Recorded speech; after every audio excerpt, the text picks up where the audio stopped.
Welcome back to Three Girls, One Office, where we are talking about life's ups, downs, and all arounds. We are here in the studio, Steph, Dee, myself. We are here in Westchester Studios. You guys, if you've ever thought about doing a podcast, this is the place to be. We are here with Mitchell. He is producing this episode. We've got a lot of really important things to talk about today. Steph is going to introduce a very special guest that we're really excited to have here. Okay. Well, today we have a friend of mine who is doing amazing things in this world. Mm-hmm. And her name is Traci Murphy. I've known Traci for 25 years, I think, now. You knew me before I was a Murphy. Yeah. That's for sure. Her maiden name's Manza. I used to be roommates with her sister, and her sister's one of my closest friends. And she comes from an amazing family, and I adore them. And so I'm so happy to have you here. Welcome. Traci is the executive director at Coalition for a Safer Delaware, as well as she co-founded the Delaware chapter for Moms Demand Action. These are all organizations that I guess we would say that look at gun violence. You're trying to help educate people about gun violence and what we can do. Because I think as a whole, we all are sitting here feeling very helpless. And I'm sure we represent lots of people in the world that feel the same way. So I'm hoping you can tell us a little bit about go back, tell us how this became a passion of yours, like what, and began your work. Thank you for asking that, because I think we all in our lifetimes find something that just calls to us. Mm-hmm. And for a lot of us as women, it coincides with when we become mothers. Mm-hmm. And all of a sudden we realize that the things that we experienced are not the things our children are experiencing, that the struggles that we had growing up are not the same struggles that our children will experience growing up. And we're in this life where we're balancing, right, parents and kids at the same time that we're living in a very changing world. Mm-hmm. And so I got into this work doing as a volunteer shortly after the tragic shooting at Sandy Hook, when a classroom full of first graders was murdered. And I had a first grader. Yeah. And that day she got off the bus and she said her day was boring. And I thought that is the best gift we could give our kids, is just a boring day. Yeah. So I did the thing that we do as women. I called some friends and I said, "What are you doing?" And they said, "I don't know. What are you doing?" And so we called some other people and we got into some rooms and we had conversations. And over the years, my advocacy work and my volunteer work in this space grew. And when my children were all in high school, I started doing this work full-time for the Coalition for a Safer Delaware. Wow. Okay, so Traci's the mother of 3. So feels like 6. Yeah, I know. You're in it. You're in it. And I will say, in addition to Jen and I having kids, Dee worked in a classroom setting as a teacher for 15 most of my working so career, she's been through a lot of the side of what our kids are experiencing as far as how they're prepping them at school for these horrible possible situations. But I guess the number one question I have, and I know you have we only have 30 minutes, but I have so much to ask you, so I'm just going to dive in. I'm just a regular mom. I send my kid off to school every day. Some days, this week already, we had a threat of violence. Police were on the scene. And then that's it. We get a phone call and we don't know anything else. Right. So we assume knowing nothing else is they're fine. Mm-hmm. First of all, should the schools, should we require them to be more transparent with us post something happening? And how do we, talking to our kids, just all of it. It's just so much. And it's a very heavy topic. Yeah. Yeah. How do you, in addition to getting in these rooms, having conversations, what can we do? First of all, what's the first thing we can do?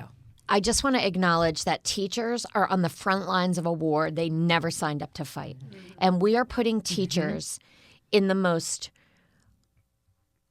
inexplicable environments and telling them that when someone comes to your classroom to murder the kids in it, you stand at the door. Well, teachers are someone's kids too, everybody. Yeah. This just in. Yeah. And I think it's unconscionable what we have in our country, it's a national crisis. And we have asked teachers, we have asked parents, we have asked administrators to stand on the front lines because our leaders they lack the courage to call for real change. Okay. Right?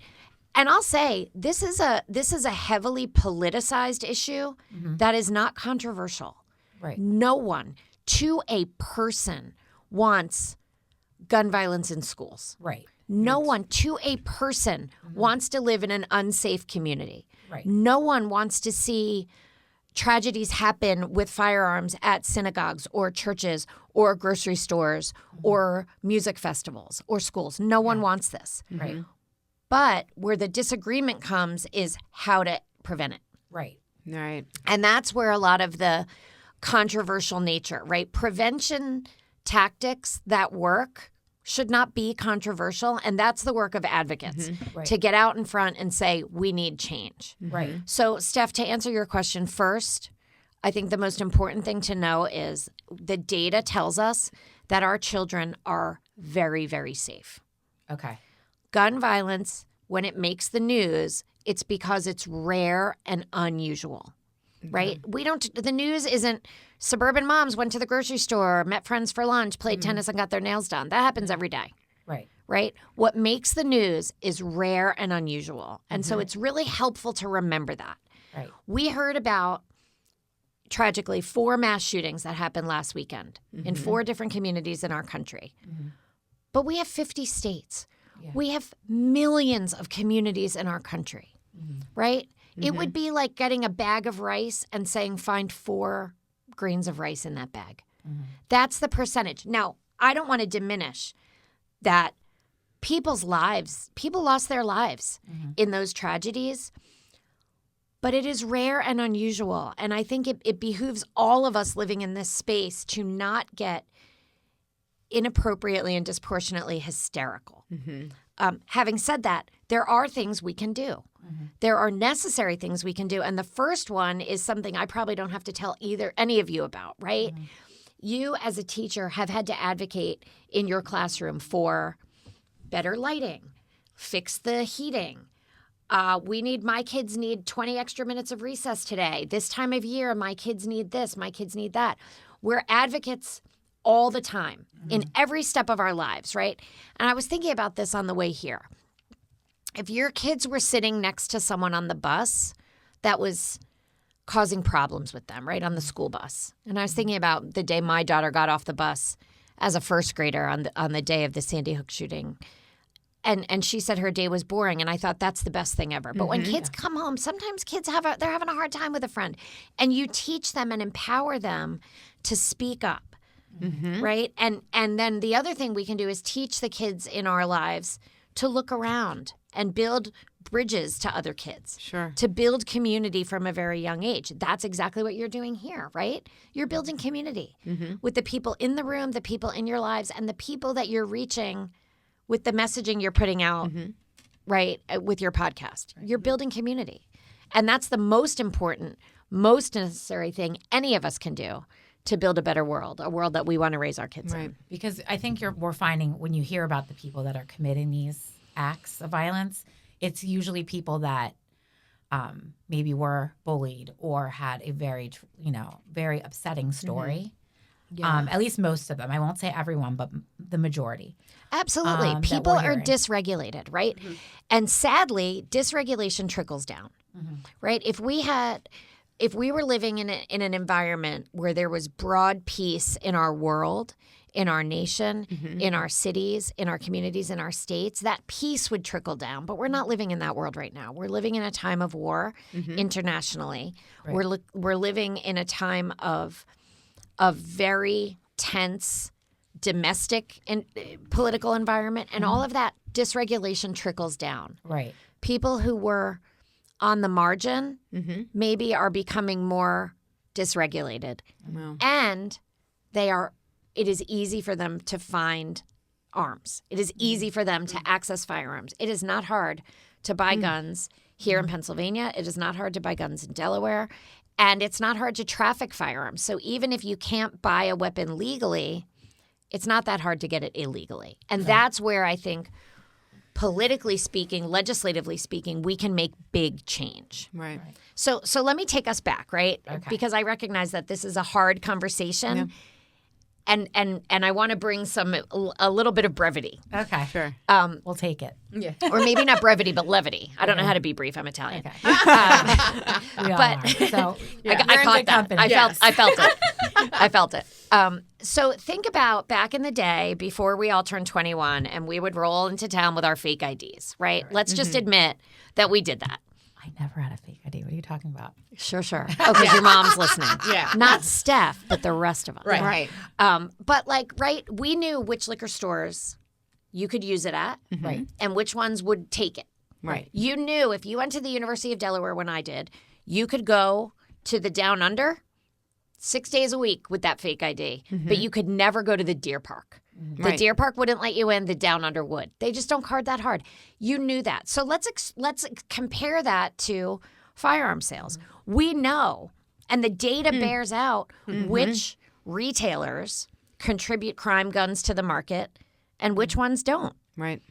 That data exists. And so one of the ways we can go about building safer communities is to make sure that the people on the supply side Sure. are doing their part to prevent gun violence, right? Because we know, and you'll have people out listening and they'll probably be in your comments before you can even press go. It's not the gun, it's the user. And the honest point is it's both. Right. Because people who are dysregulated and unarmed are generally not dangerous. And people who are armed and not dysregulated are generally not dangerous. It's the intersection of impulse, dysregulation, and access Right. that drives gun violence. And so the way we prevent it is by limiting that access during critical times. Simple, Right. but not easy. Right. Right? It's simple, but it's not easy. So And what that's would you really the work we do. What would you say for us though? Like what I mean, community is one thing and communicating with other parents and other people. But what could we do like that's tangible now to kind of help with this or get more involved to understand what's going on? One thing you could do at the school level is to invite a speaker into a PTA meeting to talk about this and open up the conversation. Wow. Bring in Okay. somebody who's an expert who can really drive a conversation around this topic. The other thing you can do is ask the school what they're doing beyond lockdown drills and beyond emergency response, right? Preventing tragedy is different than responding to tragedy. Lockdowns may be necessary if there's a vulnerability in the community, but the prepared nature of schools means that they have a plan for that. Yep. Now, quite honestly, they might not tell you because emergency preparedness would say if we start telling everybody our plan, Yeah, that's true. Gotcha. it's I was not. worried about the transparency. That's what I Yeah. was, You know, but I can see what you're saying too. There's I like a- also think that what they can do is proactively send messaging out, right? 75% or something like that, very close to that if it's not exactly 75%. Sure. But basically, 3 out of 4 kids who bring a firearm to their school get it from home. So parents should be locking their firearms. Yep. Own guns or don't, know the risks, and be a responsible gun owner. Lock your firearms, put them in a gun safe, get a trigger lock or a cable lock so that that firearm is rendered useless to children. Because that way when kids who are curious, I don't have to tell you, teacher, right? Kids are curious. How many of things have your kids gotten into? Oh, yeah. Tons. You can't, So, I mean, kids are curious. They're impulsive by nature, and we don't want to inhibit their curiosity. That's what makes, that's how they change the world. Sure. But we don't want them to bring in things. And I have a very good friend who's a first grade teacher. And the stuff she tells me that her kids bring into her classroom is wild. I bet. I'm sure. Right? I mean, I had has probably seen it a all. kid brought in a wine cork for and she's like, this is my daddy gave this to me last night. I'm like, okay, bring it. Yeah, show your absolutely. kids, Who show doesn't your mean that's friends. cool? Yeah, You know, like I. Yeah. There's always that thing going around online that's like the kid who brought the Coors Light. They thought it was a Pepsi. Like, right? It happens. Yeah. But it shouldn't happen with firearms. So parents, that's up to the Right. adults in the room, right? The people who protect children from gun violence are adults. Yep. Right. Let's hold them accountable and ask your schools and your school districts, hey, send a letter home reminding parents that secure storage is something that we should all be participating Right. in. But like in my brain, isn't that just common sense? have you met people? I know, but like I don't have kids in my house, and like I can't imagine just like a gun just being available for someone for a little person or a big person, but I only have wrong person. Yes, the wrong to like person. just take that and like carry it on the school bus, and or because I only have experience in elementary, so like in my brain everybody's little. I just why are they not being locked up? Well, but I think also that is I agree with that statement, and that is my lived experience, but you have to recognize that so many people's lived experience is different than yours, different than ours. And so, right, like, remember when seatbelt laws came out? Right. Yeah. And lots of us had already been wearing our seatbelts, and we couldn't believe it needed to be a law. And some people were like, I'll never wear my seatbelt. I don't care what the law says. Right. But we don't think of seatbelt laws as controversial. Right? And by the way, public health policy exists to make our whole community safer. So seatbelt laws make everyone more safe. So do indoor smoking bans. All of these things were seen as controversial when they happened, and now we can't even think of a world before. Right. It's you know what I'm curious about, and Dee, you might be able to. Sorry, my lipstick is like flaking all everywhere. When you would do like the lockdown drills, would the kids ever ask questions, or like what was the reaction? Because I can give you, like, my son asked me something recently about it, like just about like, what if I'm not in the classroom and something happens? What if I'm like going to the bathroom, or I'm in a, you know what I mean? And it broke my heart. But like, what do you, are kids asking questions, or is it just like a fire drill? You just do it. I think, and like, that's it. I can't remember specifically being asked questions. I wasn't a teacher. I was just support. But so I didn't have to do the rest. Yeah. But I think they kind of view it as like a fire drill, only inside. So we're not leaving the building. We're just staying inside, and everybody has to be quiet. So the same kind of reaction. Just as like a fire safety drill. thing. Yeah. Okay.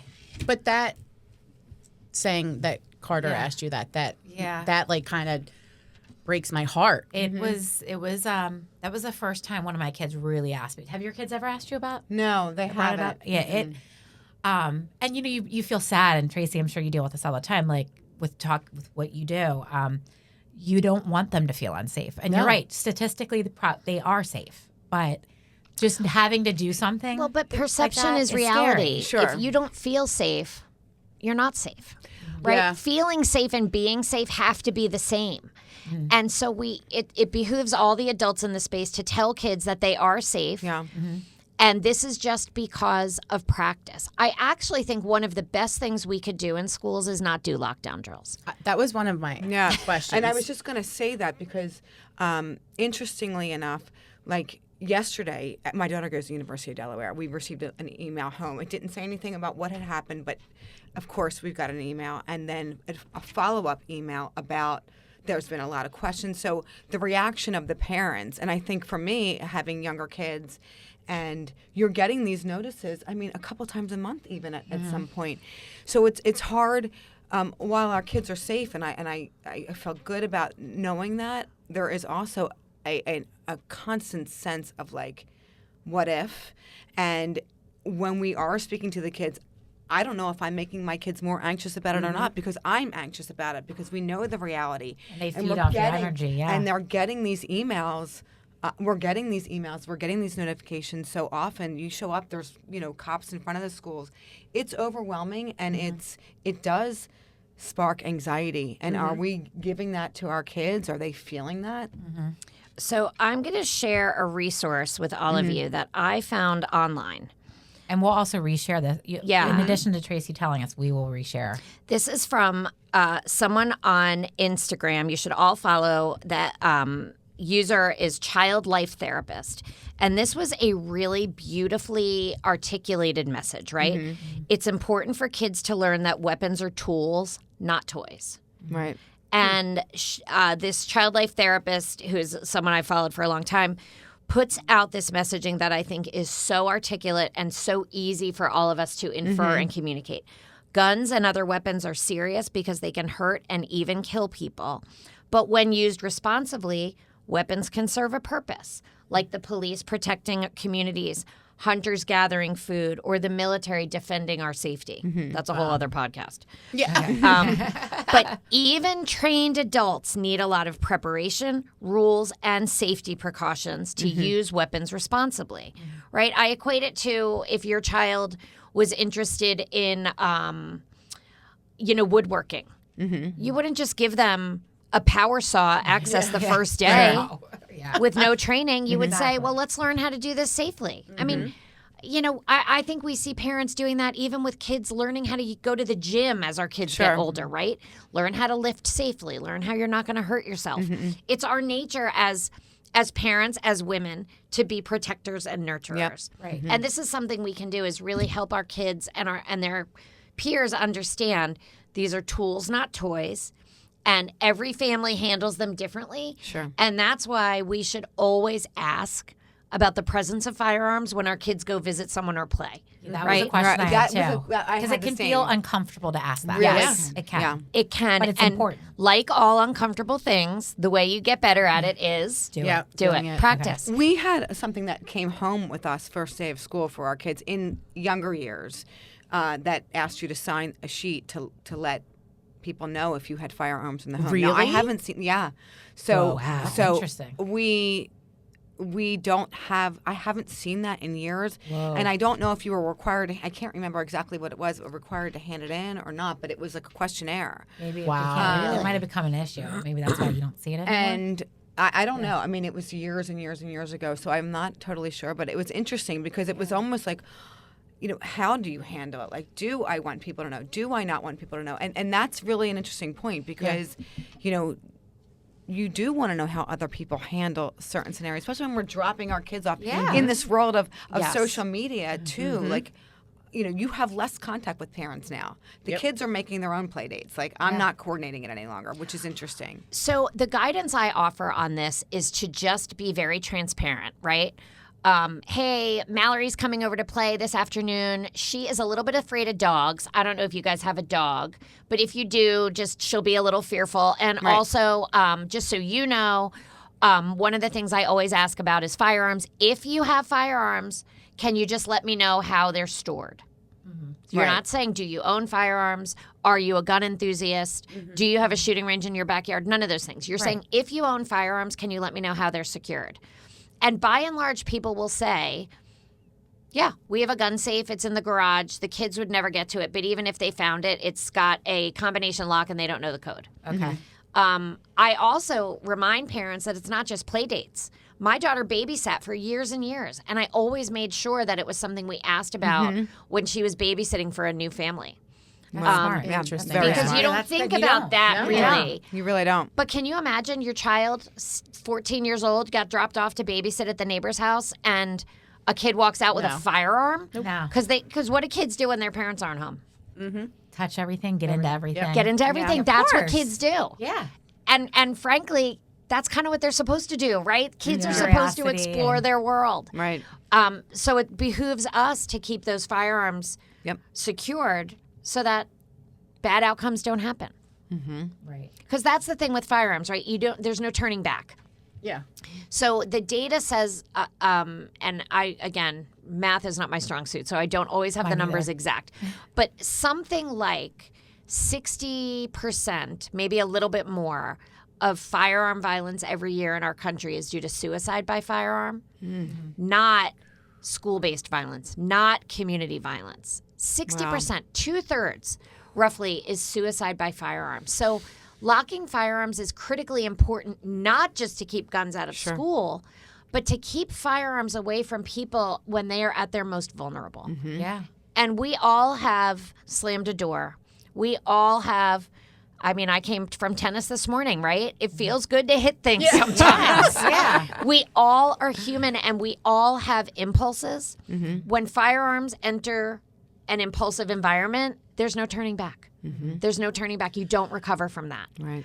And so that's one of the most important things we can remember as well, is not only do locking firearms keep them away from kids who are curious, but they keep them away from teenagers who are despondent and adults who are vulnerable. Sure. And in times when everything feels uncertain, right? it's really important that we build safe environments. And locking our firearms is one of the best ways we can do that. I couldn't agree more. Do you think that there should be, I was talking to somebody about this issue and she said, I feel like they're more like, it's harder to get cigarettes than it is to get a gun. I've never tried to get a gun. I don't know what. But do you think there should be some sort of like home Like evaluation. inspection, things like that? Or does that truly like infringe upon people's right? I don't know. Like, because you could be sending your kid to somebody's house and they say one thing and then there's, I mean, I know. They're not being but like if they, transparent. right. But if they say, yes, I have a gun in the home. So I push back to the data, right? Look at the data. There are roughly 50,000 Americans die by firearm. No, I have that data wrong. Hold on. I'm going to think about it for a second. But the numbers don't bear out this level of concern. Having said that, I work day in and day out to make sure that the laws we pass are going to protect people in our communities. But what the data tells us is that there's a percentage of people that die every year from firearms. It is an incredibly small percentage of Americans. Having said that, guns are the leading cause of death for kids in our country. Leading cause of death. I did want to ask you about that. Right? That's terrifying. That's more than car accidents. And the reason that it has outpaced car accidents is twofold. First, in 2020, more firearms were sold in America in March of 2020 than on any other month on record. We beat that record in April of 2020, and we beat that record again in June of 2020. Since that time, firearm sales have remained higher than previous to the COVID crisis, but not as astronomically high as that year. Where there are more guns, there will be more gun violence. And so we have seen that surge happen, and it bore out with children dying from guns more than ever before. At the same time, vehicle crashes have gotten less likely. During the COVID crisis, car crashes went very low. People weren't out. They weren't driving. They were home. So that was one thing. The second thing is that cars, the industry itself has corrected and become critically safer. Airbags.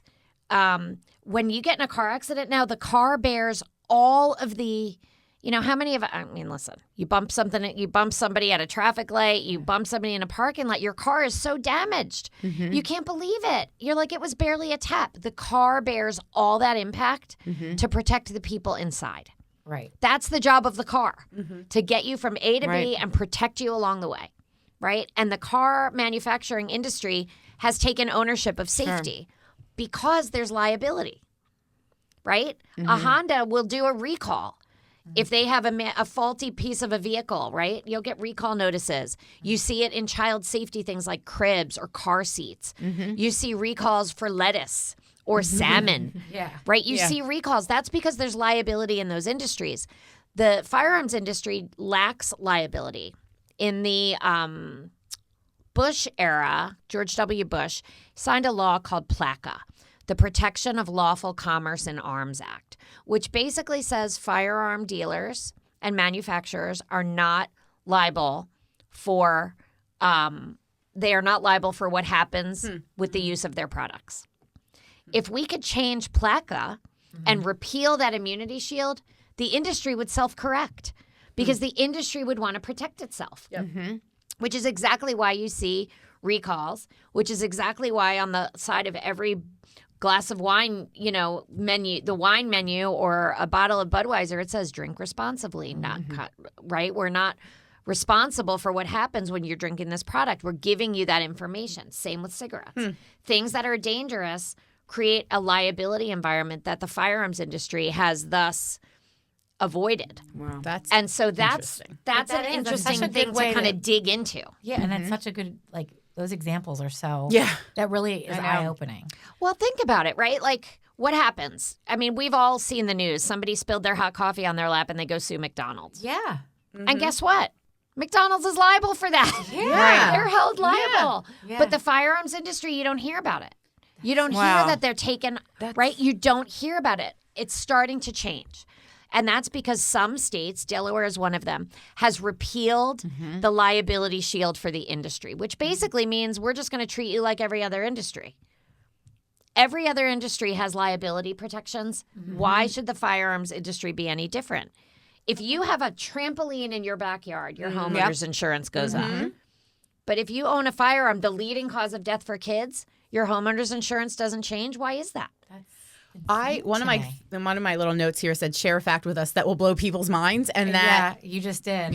Right? Think about it. Think about it. Like, but I've never even heard that spoken of. Like, you're the first person to ever say that. Like, why is that not being talked about? That's why we need lots of Tracy. I know. Well, Tracy, we live in. Okay, so you're in Delaware, and I lived in Delaware for years, so I know it is the small wonder.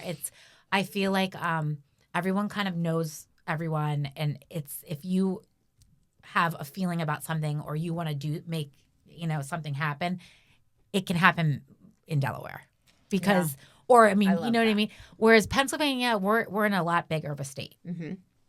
So sometimes I think I do feel a little bit more helpless. Like if I lived in Delaware, I would just call you and be like, what can I do? What are we doing today? So what you're going to do in Pennsylvania is you're going to all pull out your phones and you're going to get on the website for Ceasefire PA. Okay. Ceasefire PA is the coalition for a safer Delaware for Pennsylvania. Okay. Right? And most states, wherever your listeners are, have a state-based group that is doing incredible work on the ground. They are lifting the voices of survivors. They are bringing together advocates to create change. That is what organizations like mine, like Ceasefire PA, that's what we do. Right. And let's recognize, and here's another statistic that's going to blow your mind. Right? In 30 years, we have seen exactly one piece of federal legislation focused on gun violence prevention. One. In states, we are doing legislation every year. The way that we build a safer America is by building it one state at a time. Yep.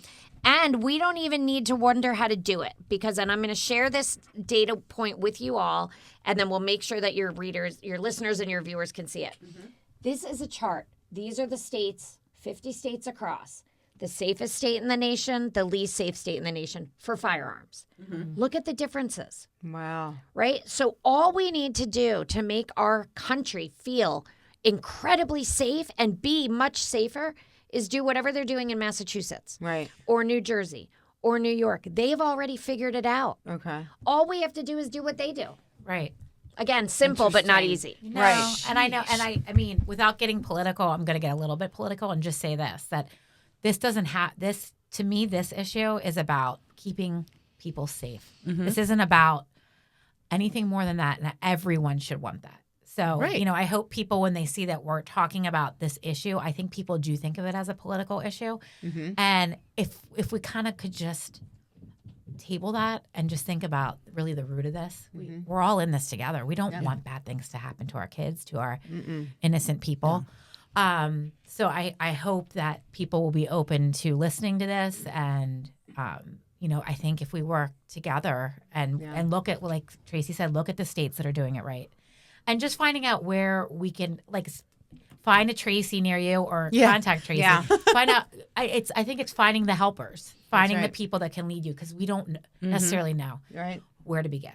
Well, and I think the first thing you do when you think about wanting to begin is find someone who's already doing the thing you care about. Right. And if the thing you care about is ending gun violence and preventing gun violence in your home, your neighborhood, your school, your community, your church, your synagogue, there's someone who's already working on that where you live. Join them. Okay. Build a longer table with them, put more chairs around it, and fill those chairs with the people who care about it. What I have seen happen again and again is that people who never really thought that much about gun violence are brought in to care about it when it comes knocking on their door, either at their school or in their community or in their family. And so what we want is for no one else to ever feel called to come and do this work. Right. But sadly, there are more guns than people in our country, and we have to learn, all of us in every environment, how to live in that world safely. I think one of the best ways we know that we are on the right track is when we can get bipartisan support for these measures, and it happens every day. And so I think we're coming down to the end of our conversation. I just want to remind people this is not a left or right issue. It is a life or death issue. Yeah. And that when people come together with solutions in mind, we can agree to agree. And when we agree to agree, we agree and we basically say there is a solution and we're going to find one that we agree on and we're going to make it happen where we live. Yeah. Yeah. And I think so much hope, honestly. Love that, like, build a longer table for something. I mean, that you've believe. actually Like, given me hope. It's something Really? that I don't always feel hope. I know I speak for all of us in this room. Thank you for what you're doing. Yes. Because for people like us, We like, need to Tracy's educate in this us, world. We do. We do. We need more Tracys. We do. Yeah. Well, good luck. Wow. Tracy, so, I mean, this has been amazing, but we do like to end, even though this is a very serious topic, we like to end with all our guests on like a fun note. I love this. I can't wait for what's coming. And some rapid fire questions. Oh, gosh. Okay. Just fun stuff. But so like we each come up with a couple and we'll see what you have to say. All right. So I can start. I know Tracy's an avid reader, so big time. And I know her sister is too. So when you need book recs, Ooh, these are your good girls. to True know. story. So tell me, what was the best read of the summer? What'd you read this summer? Okay, that love put down? this. Okay. I could not put down What Kind of Paradise. What kind of paradise? It was a story of of surviving in an environment that's really out of my experience, right? Okay. I could not put it down. What Okay. Kind of Paradise? What Kind of It Paradise? was a stunning read. Okay. All right. Well, she's our reader, so That was my book of the summer. Okay. Of Paradise. No, What Okay. Kind of Paradise? Oh, what kind? What Kind of Paradise? Okay. What do you got, All right. Jen? If you could vacation anywhere in the world, where would you go? Oh, Europe. My daughter actually goes to college in Europe. She lives in Dublin. And so I want to see every city in Europe. She's doing a ton of traveling, and I'm extremely jealous of all of these wonderful places she's visiting. And I am very drawn to cities and towns and history. And so that's where I believe love you're to not with your spend sister time. in Scotland right now in England. Oh. Girl, I have children at home. Yeah. Oh, that's right. You do. You still have. I Like, still have kids at home. They have school. Yeah. She's living her best life. She is. All right, Dee. What do you have for Trace? It's a would you rather. Would you rather walk around with food in your teeth all day or with your zipper down? Zipper down. Really? Zipper I would- down. Yeah, no, you wouldn't. I don't know. I don't Yeah. know either. That's Zipper a good down, one. you guys. Zipper what are you talking about? I think zipper down. Yeah. Zipper down. Not even a question. Okay. Food in your teeth? Like everyone's seeing the food. Yeah. No, not I everyone's probably gonna have see the lipstick all zipper. over my teeth because I felt it flaking off the entire time. No, so. you don't. Also, you don't. people shouldn't be looking at my zipper. I know, right? Story. That's even a better That's- point. That's kind of their problem. Agree. All right, I have one more. So Tracy, what is your favorite? If calories were no issue, favorite food in the world? Wow, that is hard because Or give as me you know, one. I mean, pasta all day Yeah. long, every kind. Ray Manz's homemade ravioli. The best food on earth. Yeah. Yes, I think, but you know what else I really love is like an appetizer. Yeah.